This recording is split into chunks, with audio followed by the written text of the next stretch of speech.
Nous sommes le mardi 8 janvier de l'an 2019, première émission Free Matin de cette belle année qui s'ouvre. Une émission que j'ai le plaisir évidemment de vous présenter. J'espère que vous avez passé de très bonnes fêtes de fin d'année. Nous vous formulons nos voeux de bonne et heureuse année, une année de santé, de paix, de prospérité pour vous et vos familles. La une des journaux sera présentée par Kader Achirou. Bonjour. Bonjour à vous, Nana Dumont, chers amis internautes. Bonjour. À la une de l'actualité nationale ce matin, on peut retenir essentiellement les tournées de restitution d'une part du congrès constitutif du bloc républicain et d'autre part du congrès constitutif de l'Union progressiste. Outre cela, nous avons les tractations au sein de l'opposition du Bénin pour les prochaines élections législatives 2019. Nous avons également le déroulement du programme d'action du gouvernement du président Patrice Talon. Nous avons les grands événements économiques de 2018 et à l'international, nous avons l'annonce de la démission du président de la Banque mondiale. Dans un instant donc, meilleurs vœux, cette nouvelle année qui démarre. Meilleurs vœux à toutes et à tous, les vœux de santé, de paix, de joie, de prospérité partagée et de concorde au sein des familles disloquées. Le bulletin matinal d'information sera présenté par Kaleski Tomé. Bonjour. Bonjour Nadège. Les activités liées aux législatives de 2019 au Bénin, le coup d'État manqué au Gabon hier et l'annonce de la démission du président de la Banque mondiale sont au menu du bulletin de ce 8 janvier 2019. Au Bénin, dans le débat à quelques mois des élections législatives que devient l'opposition béninoise, nous allons nous y pencher dans un instant. Et puis en sport, Larios Adjagbeno nous parlera foot. Et puis sur le continent, on dira également un mot toujours sur le football. Bienvenue, bonjour. À suivre également Ruth Sodeji qui nous présentera donc l'horoscope du jour. Bienvenue, bonjour. Voici pour vous la une des journaux signée Kader Achirou.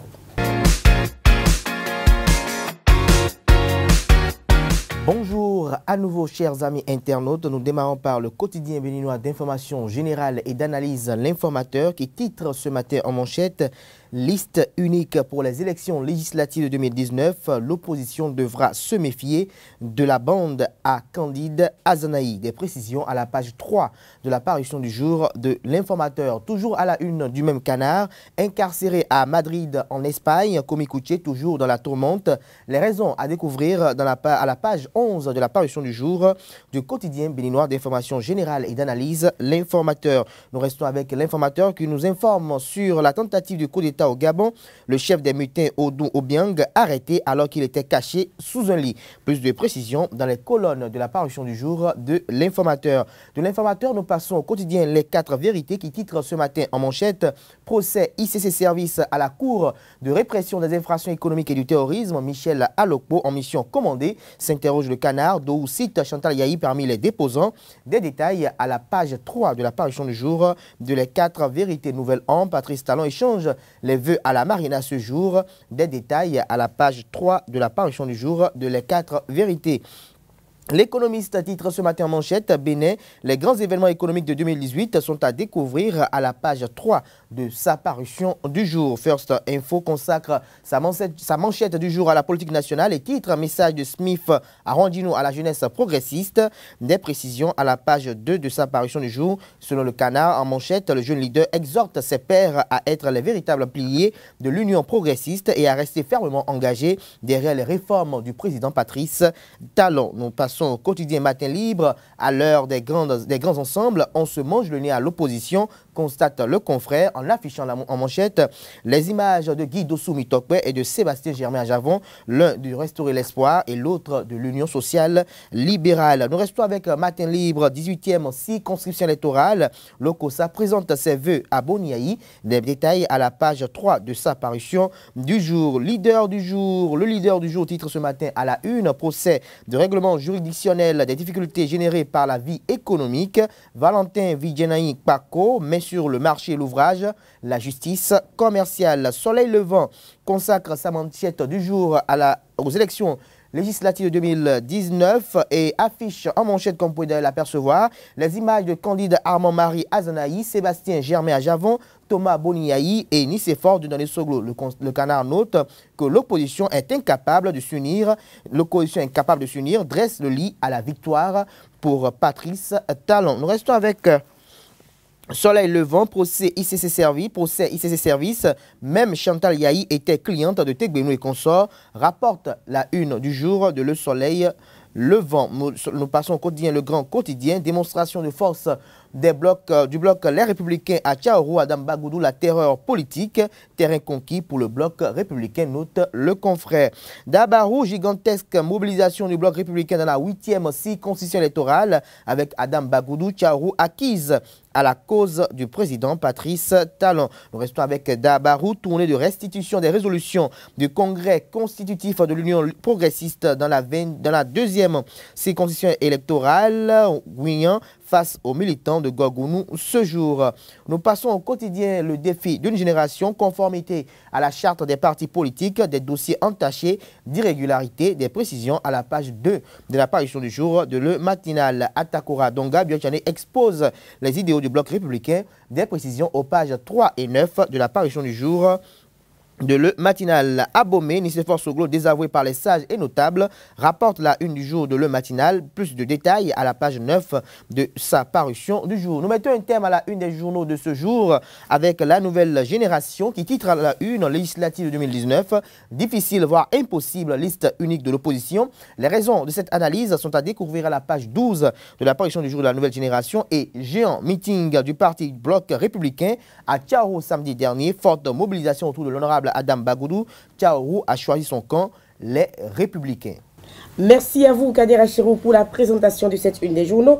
Nous passons donc au condensé de l'actualité d'ici et d'ailleurs, car l'Esquitomé est déjà installé.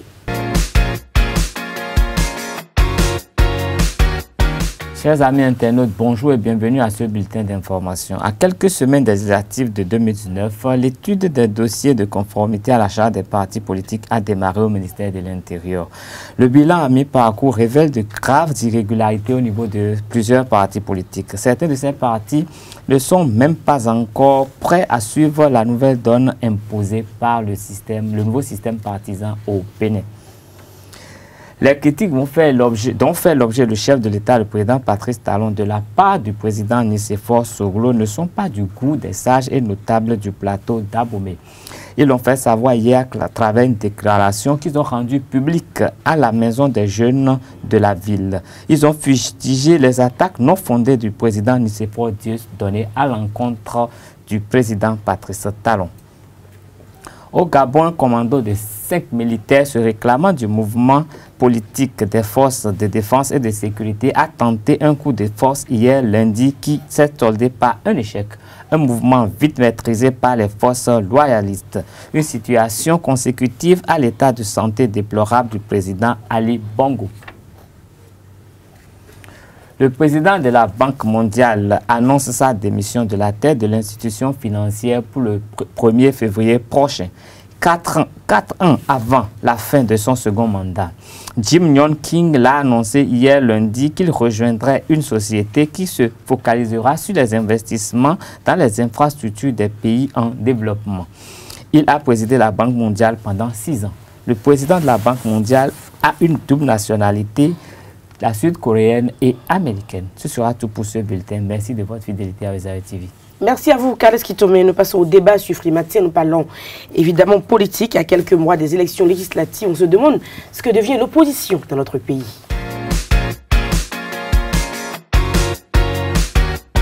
Kader Achirou, à quelques mois donc des élections dans notre pays, l'opposition, on a quand même l'impression que l'opposition a du mal à retrouver ses lettres de noblesse. Oui, c'est une vérité, ce que vous avez affirmé tout à l'heure, comme quoi l'opposition a du mal à pouvoir, d'ailleurs, pour le dire aussi avec beaucoup d'audace, à pouvoir s'unir, parce qu'il y a des divergences au sein de l'opposition elle-même en ce qui concerne les acteurs.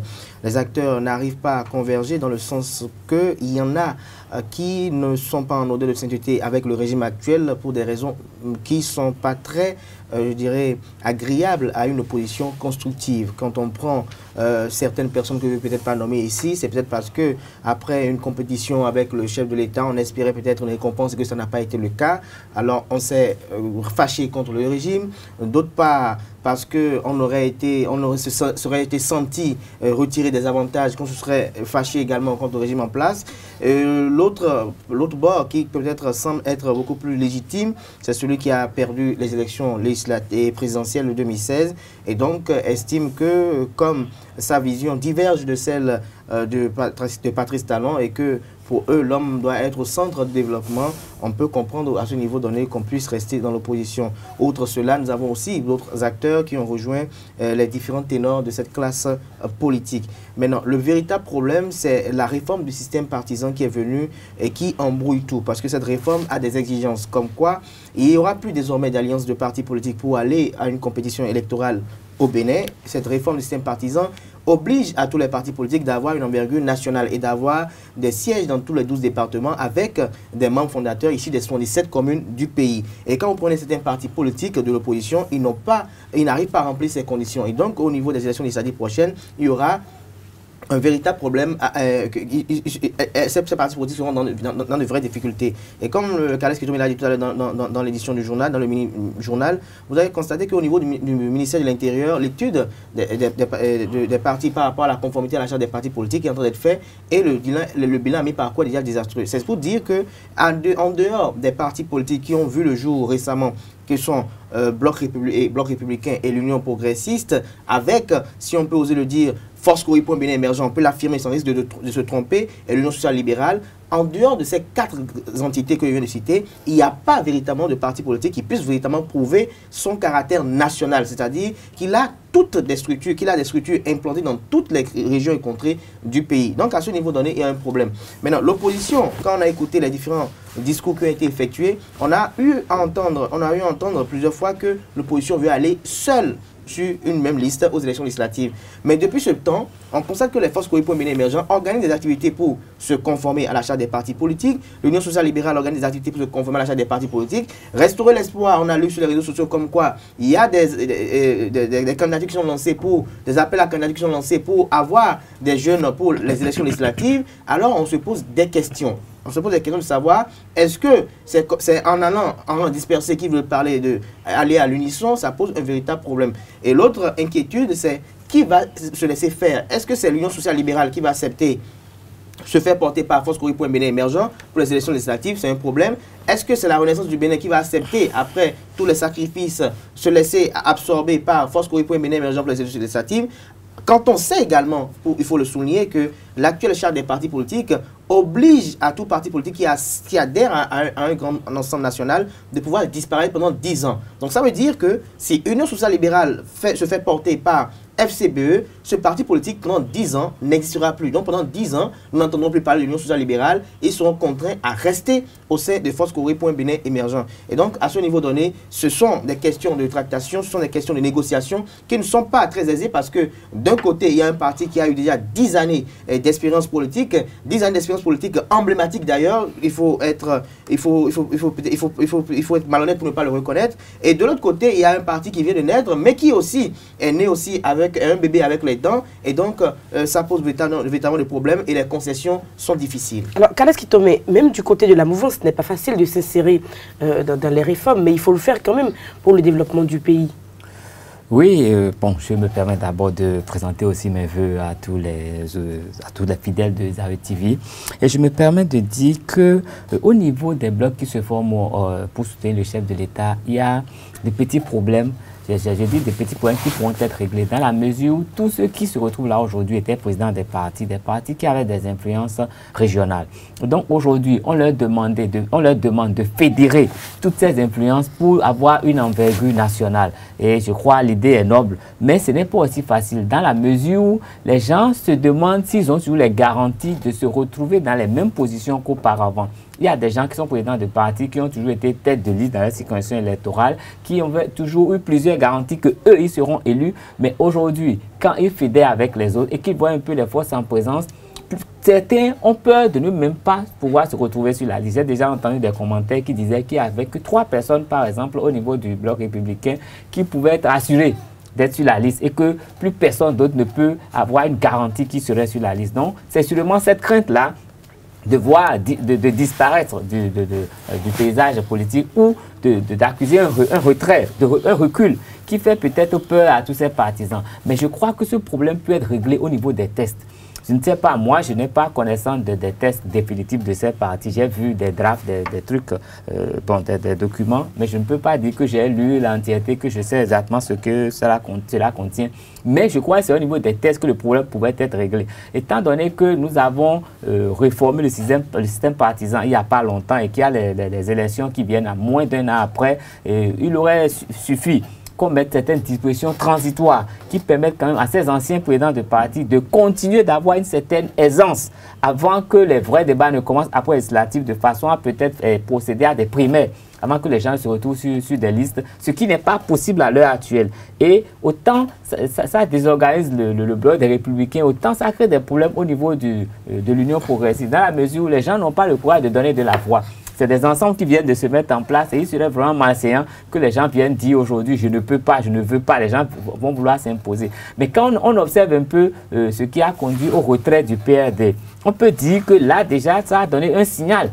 Dans la mesure où le PRD en partant a fait des déclarations. Et à travers ces déclarations, on peut dénoter que les gens n'ont pas la garantie de ce que ça va être déjà pour ces législatives. Le PRD, se pensant assez costaud, a eu le courage de partir. Mais les autres ne sont pas partis sûrement parce qu'ils craignent d'abord la réaction du chef de l'État et ils se demandent ce qu'ils deviendront parce qu'ils savent que leur parti n'était pas très influent. On sait qu'à part les FCBE, c'est le PRD qui avait une certaine assise nationale et le PRD peut toujours se taguer de cela pour poser les actes qu'ils sont en train de poser. L'UDBN est parti. Pour quelle raison? Il soutient toujours le chef de l'État. Mais pourquoi est-ce qu'il fallait que l'UDBN parte? Sûrement parce que l'UDBN a vu que son rayonnement allait diminuer. Et donc, il suffit de revoir un peu, de retoucher un peu les tests. Les partis viennent d'être mis en place. Il faut mettre des concessions quand même pour passer le cap des législatives. Sinon, il y aura de sérieux problèmes.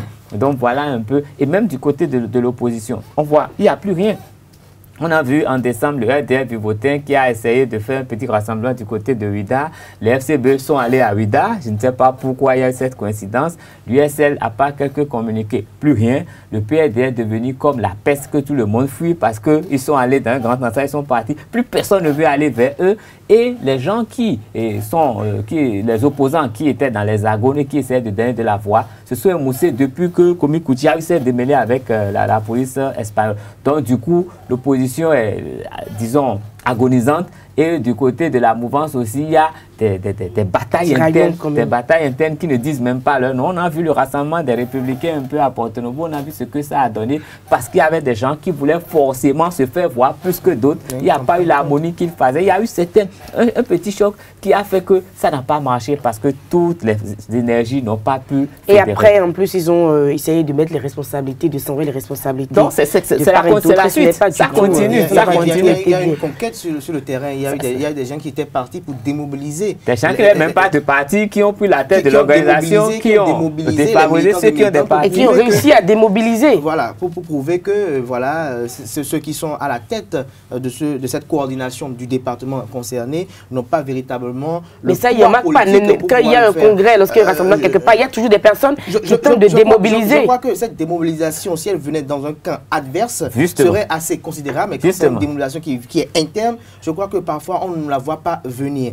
Pour revenir à cette question de la réforme du système partisan qui fait couler beaucoup d'encre de salive depuis quelques temps, je crois que cette réforme qui a été initiée par le chef de l'État actuel est une réforme qui vient mettre fin à trois problèmes fondamentaux qui pendant longtemps ont toujours, je dirais, entravé l'émancipation du paysage politique national. Comme quoi, pour la première chose, le pouvoir de l'argent dans les élections, cela c'est la palissade, nous connaissons cela. La seconde chose, c'est, je dirais, le dictat qu'impose un individu sur le parti politique en pouvant positionner ceux qui sont ses coquins, ses copains, en positionnant ceux qui sont ses parents, amis et alliés, et en se servant des autres comme des ouvriers ou des prestataires de son entreprise qu'est le parti politique. La troisième chose que cela venait résoudre, c'est pouvoir permettre à la jeunesse de pouvoir donner de la voix. Et je crois que quand je prends les deux partis politiques qui ont été, je dirais, constitués et qui se disent en toute sincérité appuyer le chef de l'État dans cette réforme et accompagner derrière le chef de l'État, il y a la prise en compte de ces différentes questions qui ont été évoquées. Vous voyez, quand on prend le bloc républicain, c'est un trio qui dirige ce parti politique. Nous avons en tête de liste Abdoulaye Biotchane, après nous avons Jean-Michel Abimbola et Robert Guian. Et je crois que chacun d'entre eux a 4 départements à coordonner, ce qui fait qu'il y a 4 départements x 3, ça nous fait les 12 départements. Et donc, à leur niveau donné, pour une élection législative, il ne s'agit pas de que le bureau politique ou la direction exécutive s'asseye pour décider au pivomètre qui doit aller aux élections législatives, non, mais ça partira d'abord d'un sondage au niveau des circonscriptions électorales pour voir véritablement quelles sont d'abord les aspirations profondes des populations, qui est-ce que les populations veulent et comment les populations vont faire pour que cela soit ainsi. Kales Kitome l'a dit tout à l'heure qu'il y en a certaines personnes qui disent qu'il y a un trio comme quoi Ablaye Biotchane, Jean-Michel Abimbola et Robert Guyan qui sont sûrs d'être sur la liste. Je crois qu'il n'y a pas une certitude à ce niveau donné parce que les tests sont tellement renforcés que c'est au niveau d'un vote qu'on pourra véritablement valider, je dirais, le positionnement même d'une seule personne. Et donc à ce niveau donné, il ne devrait pas avoir d'inquiétude. Il suffit juste de travailler aux côtés des populations, d'avoir l'adhésion des populations parce qu'aujourd'hui, cette élection de 2019 est une élection de grands enjeux et personne ne voudrait faire pied de figure. Et donc à ce niveau donné, on ne positionnera que ceux qui ont véritablement une vraie popularité dans les circonscriptions électorales et non, comme par le passé, des gens qui avaient un peu d'argent qui venaient et qu'on était prêt peut-être à leur ouvrir la porte parce qu'ils apportaient un peu leur contribution aux frais de campagne. Merci à vous, Kader Hachim Kales Kitome. C'était le débat sur Free Matin. Nous passons au sport et à l'horoscope du jour.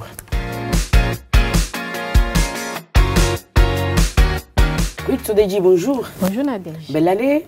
Merci beaucoup. Meilleurs vœux. Vœux réciproques. Larios Adjakbenou, vous êtes là pour les sports. Oui, bonjour Nadège. Meilleurs vœux. Vœux réciproques, une année paisible et sainte pour tout un chacun de nous. Une année sportive surtout. Oui. Alors nous parlons foot et on commence par l'équipe professionnelle de ESAE. Oui, l'équipe traverse des moments difficiles et ces dernières journées du championnat. On dirait que l'équipe a perdu ses âmes après sa prouesse face à l'AS Tonnerre au stade Paulin Tomaraga de Boycon lors de la première journée du championnat. Les protégés de Richard Bior étaient allés battre leurs adversaires avec la manière 2-1 ce jour-là. Et voici la situation du club après 10 journées de championnat. L'atmosphère devient de plus en plus lourde au sein de l'effectif de ZAEFC.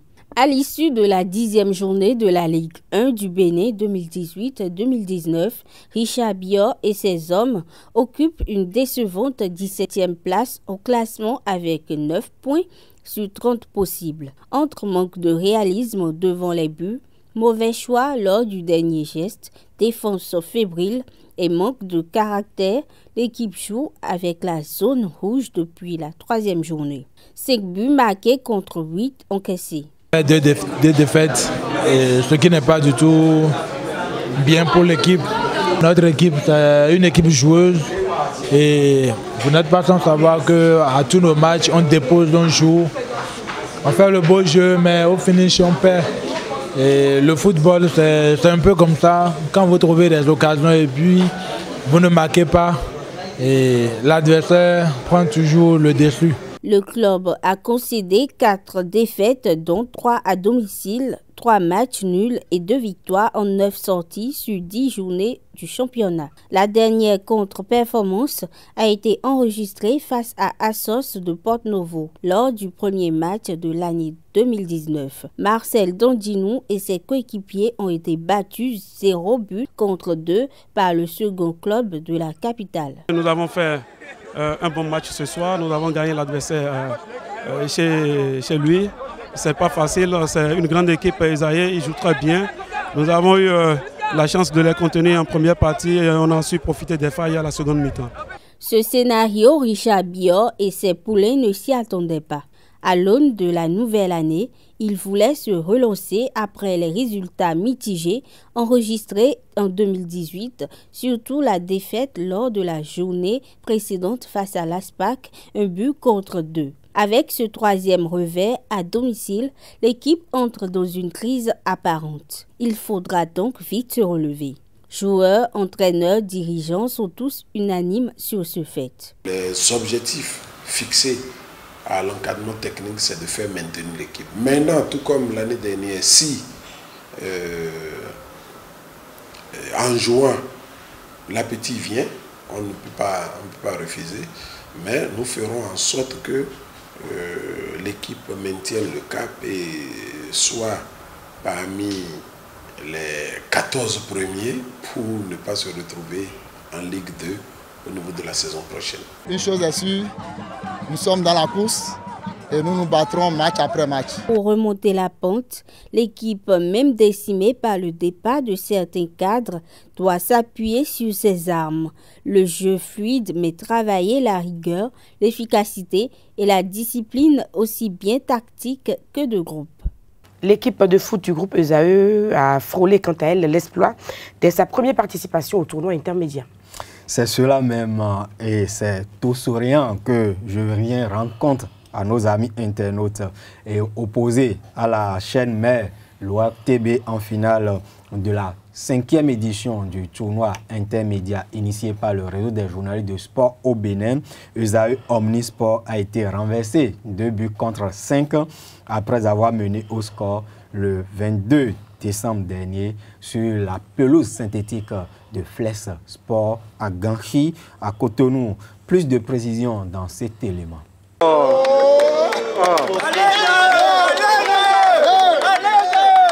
Première participation presque aboutie pour ESAE Omnisport au tournoi intermédiaire Team. L'équipe de football du groupe de presse ESAE termine vice-championne du tournoi intermédiaire 2018. En finale, les protégés de Clément Adéoti Adéchian se sont inclinés 2-5 face à leurs homologues de Nagra FC de l'ORTB à Flex Foot le 22 décembre. Participer à une première édition et être en finale, franchement, je suis content parce que tout est grâce, comme je l'ai dit. On n'a pas gagné, donc je peux dire on ne l'a pas mérité. Seulement que si on est là, nous on se voyait, d'accord, on se voyait ici. Et là où les gens nous ont vus aujourd'hui, on se voyait ici, ils ne s'y attendaient pas. Mais nous on se voyait déjà loin dans la compétition et venir en finale pour nous n'est pas du tout étonnant. Malgré un effectif à 90% diminué par des pépins physiques, Arnaud Akakpo, Medrid Gbemenou, Raphaël Adjovi et consorts ont fait douter leurs adversaires, les favoris désignés de la 5e édition du tournoi intermédiaire. Ce trophée nous filait entre les doigts depuis 4 ans, comme je dis. Et enfin, cette fois-ci, je pense qu'on a fait le nécessaire pour y arriver. De l'abnégation, de la volonté, de la solidarité. Nous avons rencontré une équipe des AE qui, au début du tournoi, était forcément inattendue à cette étape de la compétition. Il faut dire qu'elle nous a donné du fil à retordre et heureusement que nous étions rentrés dans cette rencontre sans les minimiser.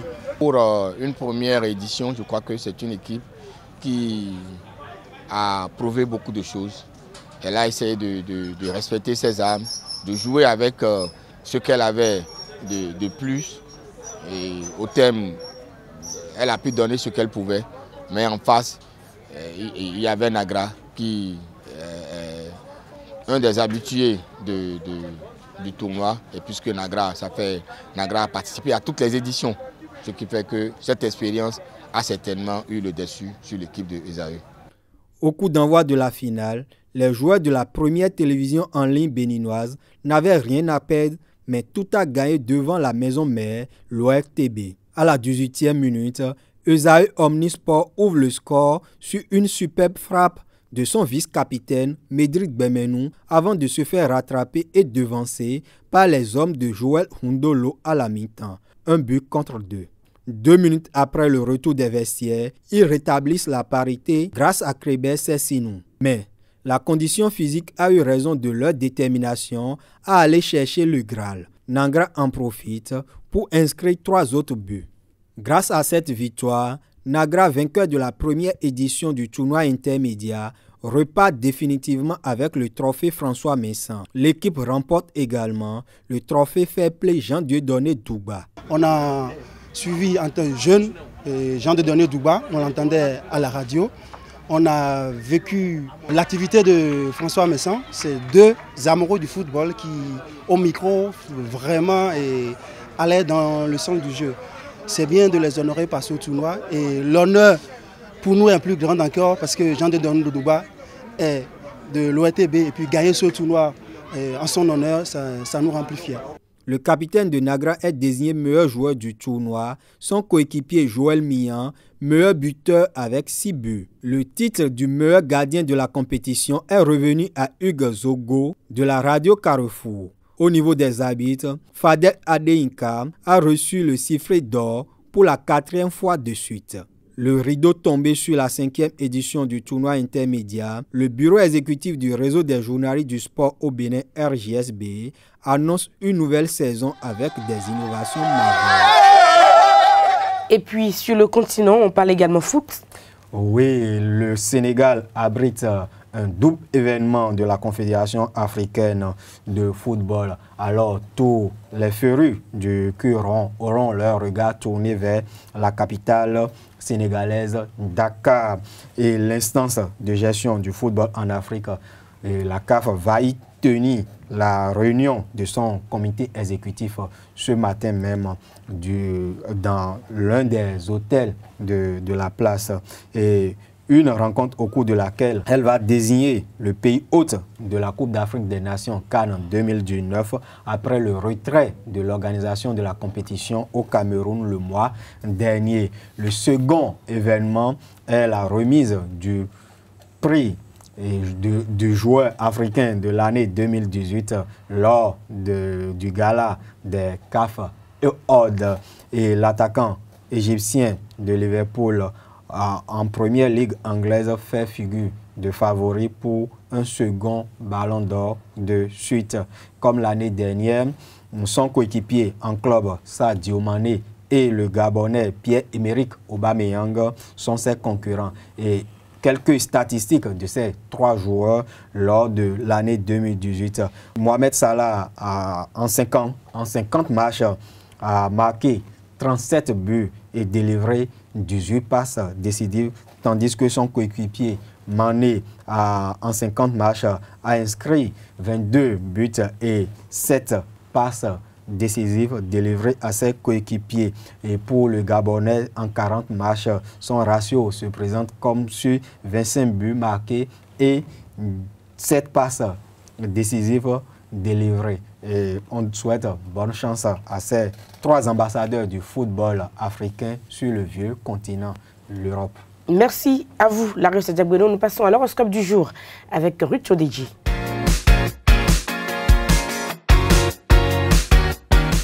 Amis internautes, bonjour. Merci de toujours prendre rendez-vous avec nous sur ezaetv.bgr. À présent, la prévision de cette belle année 2019. En 2019, nous voilà chahutés entre 2 tendances un brin antagonistes, entre enthousiasme délirant, prévision très optimiste et réaliste, proposition fantaisiste, débordement en tout genre de cette injonction céleste qui nous invite expressément à suivre la voie de la raison. Dans ce cas, il va falloir choisir. Jupiter, Saturne et Neptune vont jouer une partie et une partition curieuse en cette belle année 2019.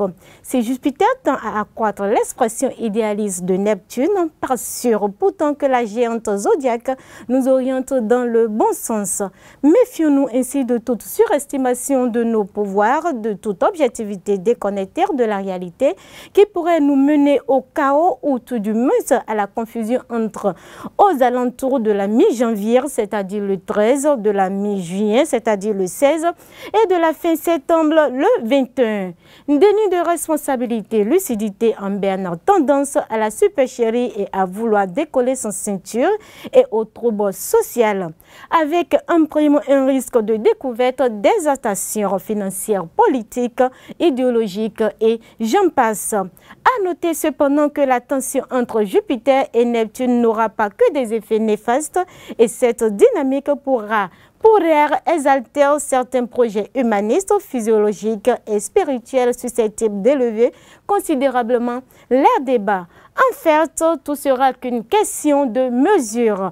Comptons alors sur le deuxième acteur cosmique en piste en 2019 pour tempérer nos ardeurs et nos petits et grands délires, mais surtout nous aider à passer des rêves fumeurs aux réalités constructives et non moins dénués de sens. Saturne pour cela tentera ainsi de ramener Neptune et nous pour la Même occasion sur terre aux alentours du 31 janvier, du 18 juillet et du 9 novembre, où le grand enseignant du zodiaque tentera de corriger les essais du zèle et autres envolées non contrôlées de Jupiter. À prévoir aussi un combat entre notre envie de repousser les frontières du possibilité de l'art et la manière de le faire sans dépasser les bonnes. Une tension inévitable entre les deux idéaux confus et des mesures austères pour tenter d'ancrer ce qui peut l'être dans du solide et maintenir ainsi le cap. Sur le long terme, chers amis internautes, il s'agira donc pour nous en 2019 de passer de l'adolescence à l'âge mûr, des expériences folles aux avancées raisonnables mais soucieuses du bien de chacun de nous. Et pour finir, nous pourrions définitivement emprunter des voies dès mi-décembre 2019 en attendant 2020 où nos choix actuels devraient finalement nous permettre d'achever une métamorphose nécessaire, quelle que soit personnelle, sociétaire ou idéologique. Amis internautes, nous voici bien amis pour cette belle année de possibilités, de positivité, du succès et bien sûr de combat. À demain pour les prévisions de chaque signe. Bonne année à vous. Et si sur FM Frimatin de ce jour, merci à tous et à toutes pour l'attention. Nos meilleurs voeux de bonne et heureuse année. Une année prospère, une année de paix, une année de santé pour vous et vos familles. Au revoir et à demain pour un autre numéro de Frimatin. Portez-vous bien.